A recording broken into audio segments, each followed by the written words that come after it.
नमस्कार दोस्तों, आप सभी का स्वागत है आपके अपने ही चैनल में। दोस्तों, आज की इस वीडियो में बात करेंगे खेसारी लाल यादव के पहला भक्ति गाने के बारे में।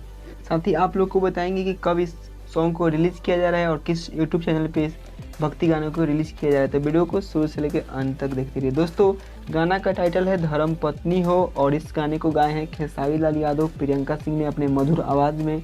और इस गीत को लिखे हैं आशुतोष तिवारी जी और इस गीत में म्यूजिक दिए छोटे रावत जी। दोस्तों, खेसारी लाल यादव का भक्ति सॉन्ग का ऑडियो सॉन्ग रिलीज होने जा रहा है 8 अक्टूबर 6:30 बजे SRK म्यूजिक यूट्यूब चैनल पे। या दोस्तों, 6:30 बजे आप लोग को 8 अक्टूबर को सुनने को मिल जाएगा खेसारी लाल यादव का पहला भक्ति सॉन्ग धर्म पत्नी हो। अगर आप लोग सुनने के लिए इंतजार कर रहे हैं तो 8 अगस्त 6:30 बजे आप लोग SRK म्यूजिक चैनल पे खेसारी लाल यादव का पहला भक्ति सॉन्ग सुन सकते हैं। चलिए दोस्तों, आज की इस रिपोर्ट में इतना ही। उम्मीद करेंगे आप लोग को वीडियो अच्छा लगा हो तो वीडियो को लाइक करें और चैनल को सब्सक्राइब करें और वीडियो को शेयर करें। फिर से मिलते हैं दोस्तों अगले वीडियो में। जय हिंद, जय भोजपुरी।